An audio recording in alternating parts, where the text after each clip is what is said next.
que les chiens, ils peuvent pas parler comme nous, alors ils utilisent leur nez pour diriger l'aveugle. Le chien, il dirige à l'aveugle pour aller à l'ascenseur. Le chien attend que peut-être il y a quelqu'un qui traverse au feu vert. Et puis il les aide à le diriger, il aide aux gens aveugles, il aide à le diriger.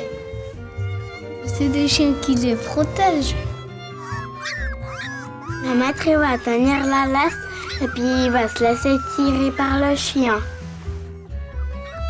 Il sent l'odeur du magasin. Le chien il se met à la place du maître.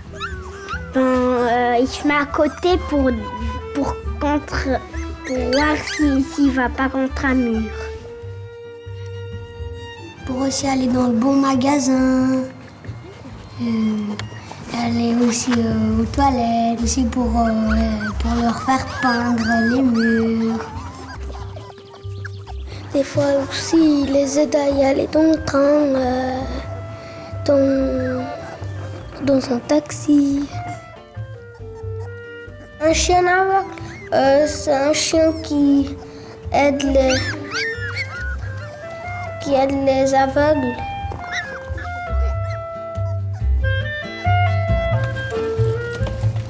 Depuis longtemps compagnon de l'être humain, le chien, animal complice, doit l'être encore davantage quand il s'agit de guider une personne non-voyante dans les méandres du quotidien.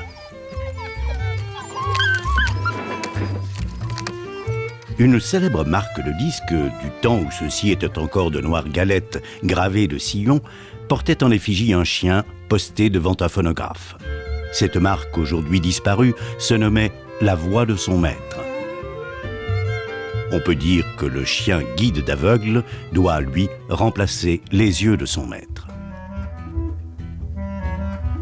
Voir pour son maître, il s'y applique avec une fidélité totale au travers des obstacles toujours renouvelés qu'offre le tissu urbain, ses pièges changeants, son architecture mouvementée, ses passages obligés, ses codes de circulation. Pour cela, il lui faut passer par un apprentissage pratique, exigeant. S'il y a pour la chasse des chiens d'arrêt, il y a pour les aveugles des chiens aux aguets dont la patience doit être sans limite.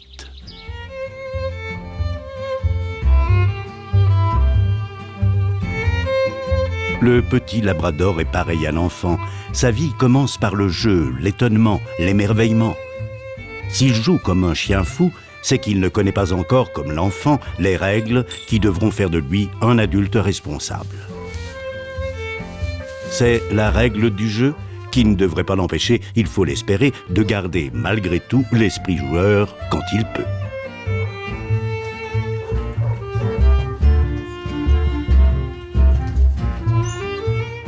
Le petit labrador n'a pas d'agressivité. Il s'essaie seulement à mesurer sa force et à se situer dans l'espace par rapport aux autres.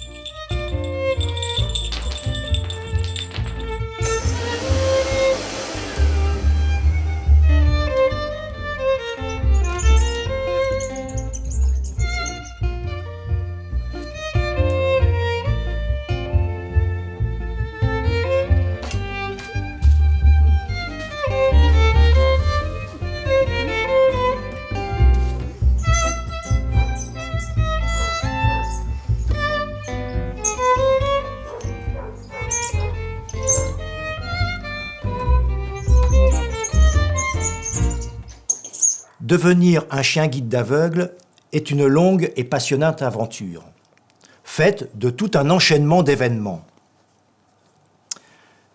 De la naissance à l'apprentissage à l'école, ces événements peuvent être comparés aux maillons d'une chaîne. Et cette chaîne doit être la plus solide possible pour qu'au final la mission soit réussie. Plusieurs dizaines de milliers de neurones se développent chaque minute dans le cerveau d'un jeune et là dès les premières semaines. L'école de chiens guides d'aveugles a bien compris l'enjeu du problème. Les apports nutritionnels fournis à la mère et les apports nutritionnels fournis aux chiots font l'objet de formules extrêmement étudiées. il ne s'agit pas de remplir simplement un estomac, mais de garantir la biodisponibilité des éléments rentrant dans une ration alimentaire. Cela veut dire que chaque molécule ingérée doit pouvoir tenir un rôle dans le développement à la fois psychique et physique du futur chien guide. Étant né dans l'école de chiens guides d'aveugles de Branle, en dessus de Moudon, il aura profité d'une nature admirable, avant d'être adopté provisoirement et pendant 15 mois par une famille d'accueil où commencera son éducation et son intégration dans la vie des hommes. Branle, c'est davantage qu'une nurserie, c'est une école, un campus pour futurs bacheliers à 4 pattes.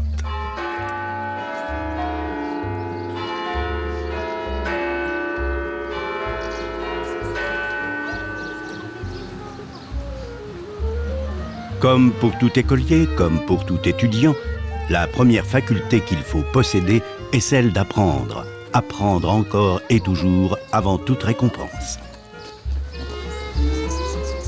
Il faut développer, sous l'œil de professeurs compréhensifs, le sens de l'hygiène, l'esprit de communauté et celui de l'obéissance.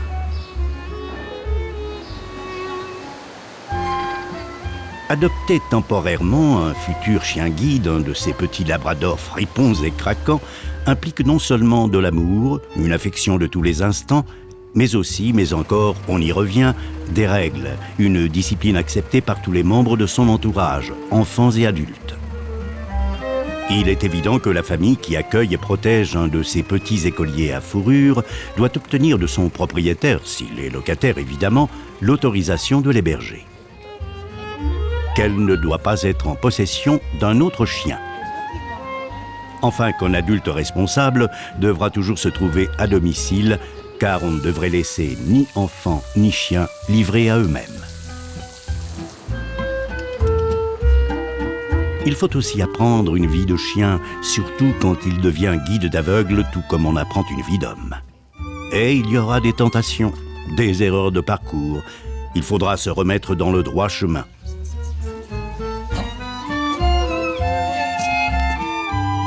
Pour notre petit écolier, c'est l'heure du départ dans sa famille d'accueil. Le petit labrador, gavé de caresses et d'attention, a sans doute compris l'émotion de cet instant. Son cœur bat-il aussi vite que celui de l'enfant qui sera pour quelque temps son futur compagnon, son camarade d'échappée belle. Émotion aussi chez les éleveurs, même s'ils savent qu'il ne s'agit de laisser partir leur élève que pour de grandes vacances. Le jeune chien, doté d'un nom, doit maintenant se faire une identité propre. Apprendre, déjà, à déjouer les pièges de la vie, au cœur des villes, comme au hasard des campagnes.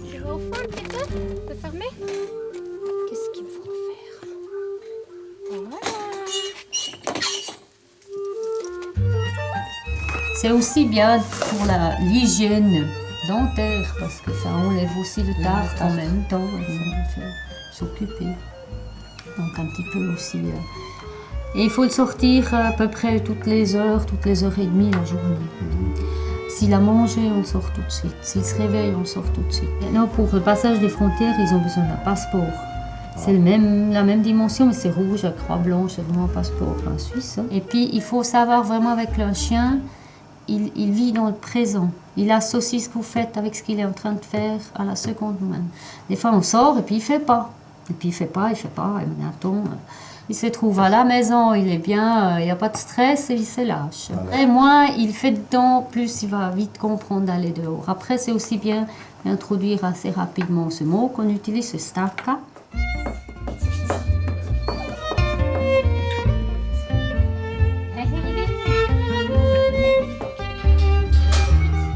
L'italien n'est pas que la langue de la poésie, de l'opéra et des repas raffinés. C'est aussi celle que les chiens guides comprennent le mieux, dans sa brièveté chantante, son pouvoir descriptif, sa précision. C'est donc en italien que leur moniteur s'adresse au chien, lui donne des ordres ou le remercie.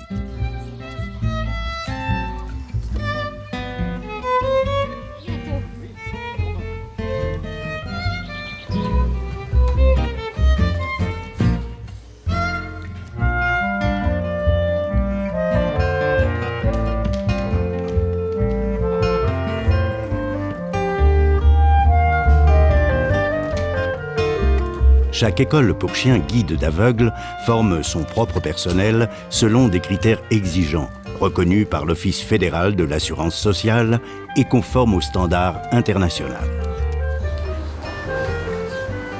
Il faut apprendre les bonnes manières que certains êtres humains n'appliquent pas toujours. On ne saurait ainsi se soulager n'importe où. Pas besoin de dessin, le chien a de la mémoire. Être sur ses gardes, prendre garde, ce n'est pas une devise pour rien dans l'effarant flot de la circulation d'une époque qui rêve de fluidité. Traverser, gagner l'autre rive d'une rue, se faufiler au bon endroit, déjouer l'essence d'un carrefour en son mouvementé carrousel n'est pas tout. Il faut encore savoir être un bon usager des transports publics.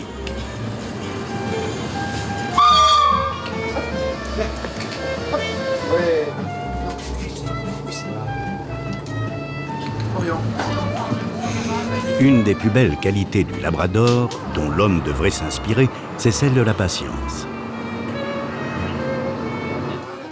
Ce qui ne l'empêchera pas, aimant la vie et le mouvement de la vie, d'avoir envie, tout comme l'homme, de se reposer ou de jouer.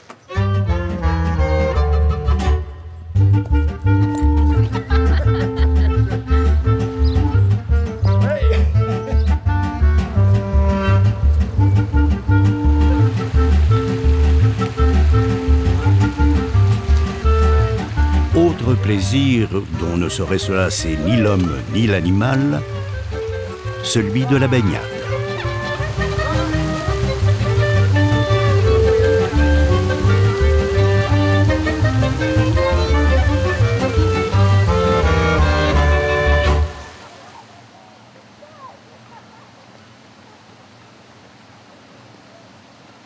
Alors, on va mettre d'abord le chien assis. Assis. Voilà, bravo. Je veux bien le féliciter.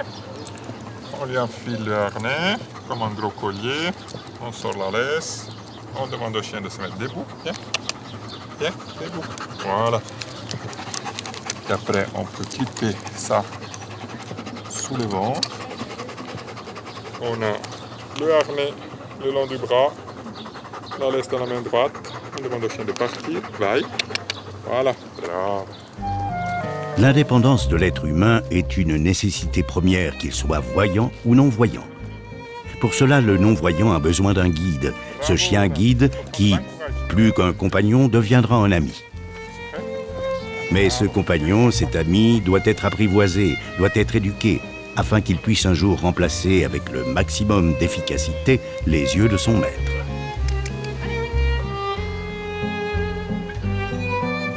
Pour cela, nous aurons toujours besoin de votre aide, de votre compréhension, pour que la lumière du cœur donne un espoir au quotidien.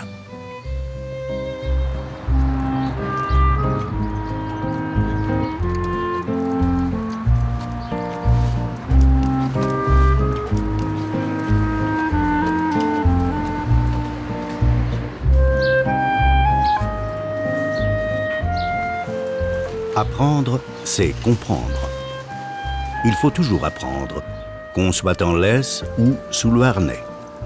Et qu'importe les lieux ou le temps qu'il fait, qu'importe le temps qu'on met, pourvu qu'on ait appris à ne pas s'y laisser prendre.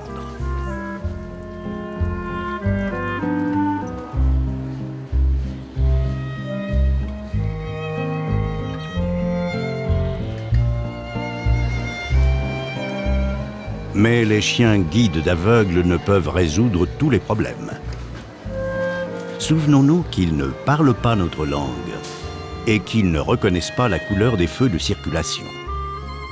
Nous devons les aider en aidant ainsi leur maître.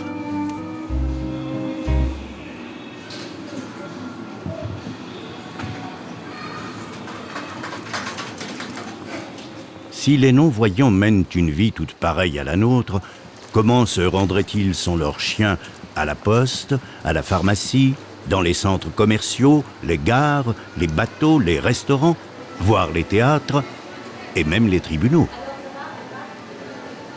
Certains, paraît-il, s'étonnent encore ou s'offusquent même de la présence d'un chien dans des lieux publics.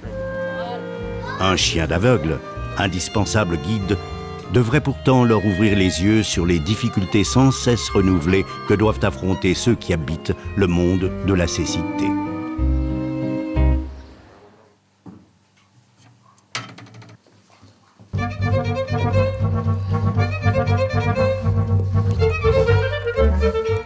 Ah, le plaisir de la toilette est sans pareil. D'autant s'il est partagé avec affection et complicité.